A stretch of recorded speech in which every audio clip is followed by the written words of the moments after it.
¿Cómo podemos nosotros identificar a un falso maestro? Es el tema que yo quiero compartir con ustedes en esta oportunidad. Lo primero es señalar que el Señor Jesús en su ministerio terrenal nos advierte acerca de los falsos maestros que vienen a nosotros vestidos de ovejas, pero que por dentro son lobos rapaces, y nos dijo que los reconoceríamos por sus frutos, lo que señala el evangelista Mateo en el capítulo 7 de los versos 15 al 16. El fruto de un verdadero maestro no es la cantidad de personas que lo siguen y los que le escuchan. Los líderes de religiones falsas tienen miles e incluso millones de seguidores. No es tampoco la prosperidad material que caracteriza a un verdadero maestro. Muchas veces su prosperidad económica es producto de engañar a sus oyentes, invitándolos a comprar las bendiciones de Dios y a sembrar en sus ministerios grandes sumas de dinero. El resultado es, por lo tanto, que solamente los predicadores prosperan. El fruto tampoco es la afirmación de ser capaces de obrar milagros.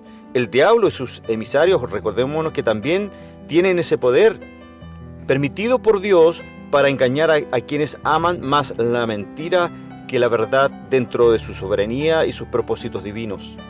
El fruto de un predicador, pastor o maestro, en cuanto ama, obedece y enseña la palabra de Dios, y cómo las vidas de sus oyentes son edificadas y crecen en el conocimiento de Dios y su palabra. Es decir, en el fondo, el fruto de un buen maestro es ver a sus ovejas crecer y madurar en el Señor. Y la forma como el fruto del Espíritu se manifiesta en ellos, tanto en su vida como en la vida de los que le oyen o de quienes le leen. Cristo también nos dijo que no debemos juzgar por las apariencias, sino con un justo juicio. Juan 7:24. Antes de afirmar que tal o cual persona es un falso maestro, tome el trabajo de leer la primera mano lo que escribí o de lo que escucha o lo que predica, y compárelo todo con la Biblia aplicada en su debido contexto. No se deje llevar solamente por noticias sensacionalistas que pretenden denigrar a otras personas. En el fondo, lo que quiero señalarle que sea como los hermanos de Berea, ahí en el capítulo 17 de los Hechos. Ellos fueron más solícitos respecto a lo de Tesalónica, porque escudriñaron las Escrituras respecto a lo que Pablo les enseñaba. ¿Cómo podemos, por lo tanto, identificar un falso maestro? Sus enseñanzas y su mensaje están dirigidos a agradar al oyente. Dios, por medio de Pablo, advirtió a Timoteo y a nosotros que vendría un tiempo en que la gente no soportaría la sana doctrina, sino que, teniendo comezón de oír, amontonarían para sí mismos maestros conforme a sus deseos.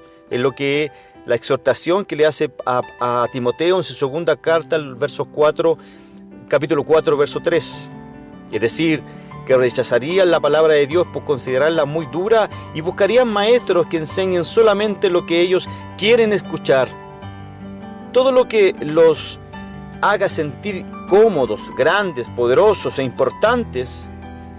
El hombre natural, en su condición caída, no desea venir a la luz para que sus obras no sean confrontadas, pero para tranquilizar su conciencia buscan un tipo de religiosidad que no lo acuse, que no lo confronte con la verdad del Evangelio, que no le demande cambios, que le permita vivir como quiere, pero que no lo haga sentir bueno y piadoso.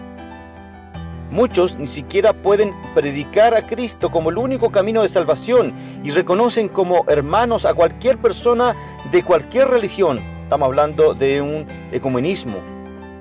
No solamente es falta de convicción y de valor, es tratar de captar la mayor cantidad de seguidores sin importar si son salvos o no. No basan su mensaje en la palabra de Dios correctamente interpretada, que es el segundo punto. Algunos tratan de utilizar versos totalmente fuera de contexto para apoyar su falsa doctrina, Pero en nuestros días, debido al desinterés, al desconocimiento y a la apatía o indiferencia que la mayoría de asistentes a la iglesia muestran al respecto de conocer y estudiar las Escrituras, ya ni siquiera es necesario citar la Biblia muchas veces para predicar. Basta con las experiencias que muchos de ellos viven a diario. Basta que con lo que enseñan sea algo agradable al oído de quien lo escucha, para que agraden al oído de quien está escuchando, del emisario, para que sea aceptado, reconocido y aplaudido. La palabra de Dios ha sido sustituida lamentablemente por la psicología, por la metafísica, por la filosofía, por la autoayuda, entretenimiento, comedia o pensamientos positivos de superación personal, donde la gloria es lamentablemente para el hombre. Poco importa si Dios es glorificado o no. También se sustituye la palabra de Dios por revelaciones extrabíblicas, donde el supuesto maestro o maestra habla o escribe mensajes de positivismo en primera persona, dando la impresión de que es Dios quien habla. Si fuese Dios quien habla por medio de esta persona, lo que escribe tendría la misma inerrancia, es decir, estaría libre de errores y autoridad que el resto de la Biblia, y por ser palabra de Dios, debería ser añadido a la Biblia. ¡Qué semejante herejía! El único problema es que Dios expresamente prohibió añadir a su palabra, ahí en Apocalipsis capítulo 22, versículo 18, cualquier otra cosa que ya haya sido inspirado. Cualquier escrito que afirme ser palabra de Dios y no esté en la Biblia es falso. Ejemplos de esto son Joyce Meyer, Sarah Jones y las maestras hispanas imitadoras de sus falsos ministerios, y ni hablar de Cash Luna, de Guillermo Maldonado y cuanto más están predicando cosas que son extra bíblicas. Es importante hacer notar que puede haber personas que de manera bien intencionada, pero debido a la mala preparación teológica, a falta de estudio o por haber sido mal enseñados, ellos mismos creen sinceramente tener la verdad y enseñan lamentablemente errores doctrinales. Una persona sincera, al ser expuesta a la verdad, irá a la Biblia para comprobar lo que escucha. Otro problema que enfrentan algunas personas es no tener el valor y la humildad de renunciar a un lugar de admiración y privilegios como maestros, y aceptar que aunque llevan mucho tiempo enseñando y predicando, realmente no interpretan correctamente la Biblia y necesitan dejar el púlpito, necesitan reconocer y pedir perdón a Dios y sentarse a estudiar y aprender e interpretar correctamente la palabra de Dios. Un ejemplo muy claro en la Biblia lo tenemos en Nicodemo. Siendo el maestro de Israel, nacer de nuevo para él no significó únicamente renunciar a una vida de pecado, sino a una vida de admiración, reconocimiento y respeto al pasar de ser maestro a ser discípulo. Lo mismo podríamos decir de Pablo, y en Filipenses capítulo 3 nos da una lista de todas las cosas que tenía por valiosas y las estimó como basura al comprarlas con el verdadero conocimiento de Dios por medio de Jesucristo. Tristemente, hay personas que han permanecido por mucho tiempo en un sistema religioso basado en experiencias y sobrenaturalidades, y por ser prontos para hablar han llegado a sobresalir y son invitados a predicar y enseñar. Este tipo de personas, al encontrarse de cara con la verdad de Dios, prefieren permanecer en su error con tal de no renunciar a su prestigio y a su nivel de madurez, aunque todo sea falso, aunque todo sea una ilusión. Tercer punto, el dinero ocupa un lugar muy importante en su predicación. Si no ocupa el lugar más importante, ocupará al menos un muy importante en su mensaje. Un falso maestro no está en el ministerio por amor a Dios o a las almas de quienes lo escuchan. Está allí por el dinero, fama, prestigio, poder e imagen. Tristemente, estos hombres reciben una gran respuesta, pues apelan o atraen la codicia en los oyentes, proponen pactar con Dios para obtener multiplicado lo que se está ofrendando. Hacen mucho énfasis estas personas en enseñar a quienes los escuchan el modelo correcto de cómo diezmar u ofrendar, sacando para ellos versos de contexto y torciendo la palabra de Dios. Si usted es alguien que escucha y simpatiza con estos predicadores de prosperidad, ¿se ha preguntado usted alguna vez por qué ellos mismos no pactan con Dios? Dando todas sus posesiones a los pobres para que Dios se los devuelva multiplicado. Si es cierto que ese es el plan de Dios, ¿por qué no hacerlo? Es más, ¿por qué no hacerlo público para terminar con todas las personas que los atacan debido a su avaricia y a su estilo de vida rodeado de lujos? Un poco de sentido común nos demuestra la falsedad de sus enseñanzas, independiente de que al confrontarlas con la Biblia es evidente que no se sostienen. Dios no vende sus bendiciones, amado hermano, amada iglesia. Dios no vende sus bendiciones, no vende sus milagros, sus sanidades. Dios no acepta sobornos. Dios prosperará el trabajo y el esfuerzo honrado y los bendecirá al obedecer su palabra. La prioridad no son las cosas terrenales, es el reino de Dios y su justicia, y lo demás será añadido, dice las Escrituras. No se trata de que los cristianos deban ser pobres, se trata de no intentar utilizar a Dios para sacar la avaricia y la codicia en el corazón, que son indicadores de amar el dinero más que a Dios. Dios nos prosperará para que podamos demostrar que el dinero no es nuestro.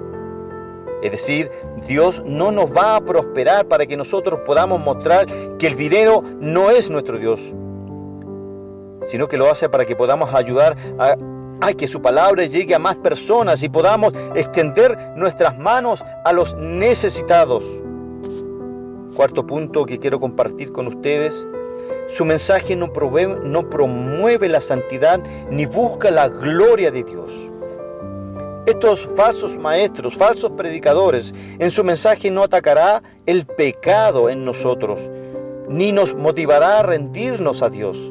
Al contrario, amada iglesia, nos compadecerá por lo mucho que hemos sufrido. Tratará de animarnos a mejorar nuestra propia imagen y a sentirnos fuertes, grandes y capaces, autosuficientes.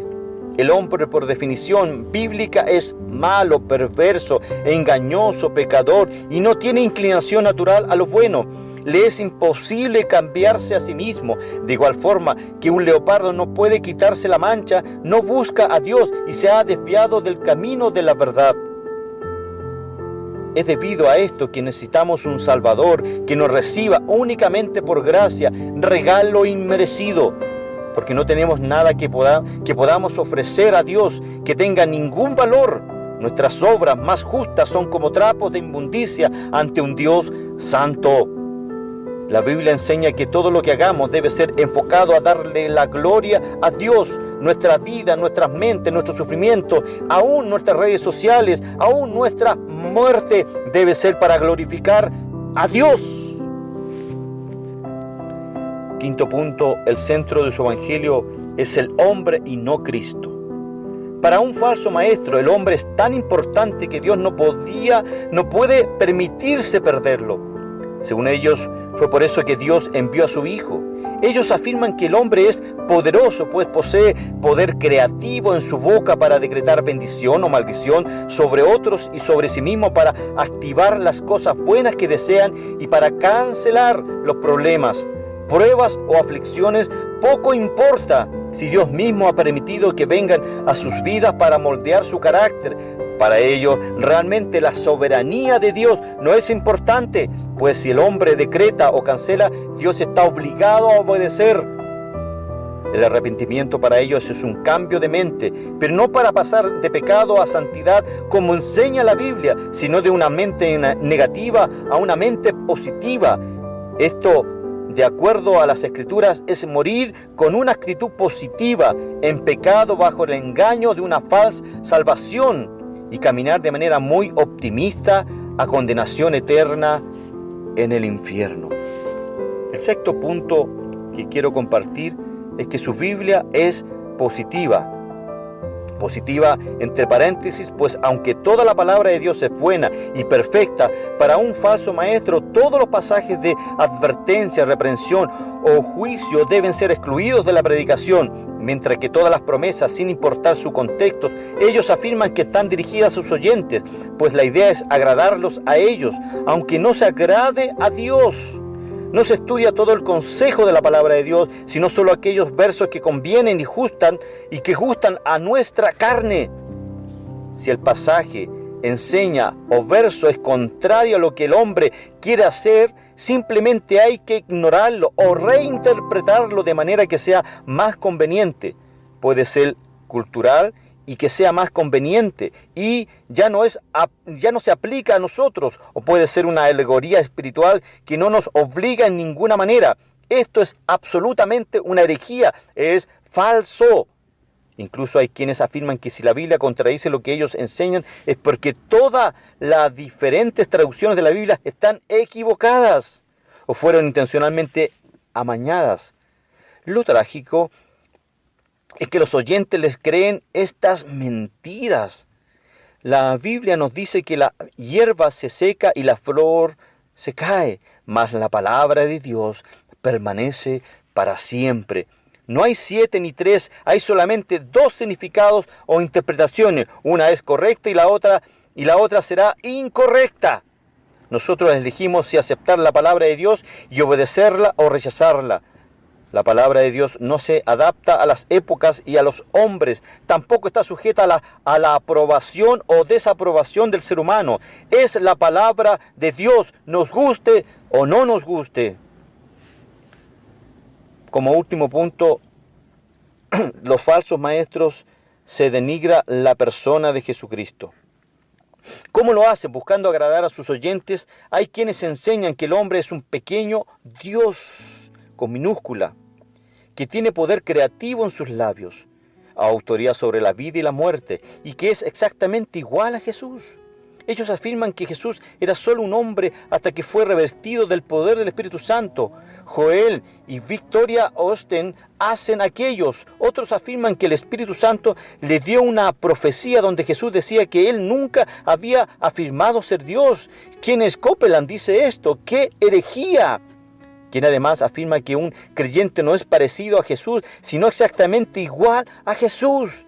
Y otro afirma que si hubiera vivido en tiempos de Jesús se habría perdido, pues él es demasiado educado para seguir a un hombre que escupía en los ciegos para sanarlo. Es lo que dice el famoso Carlos Luna o Cash Luna, como es mencionado.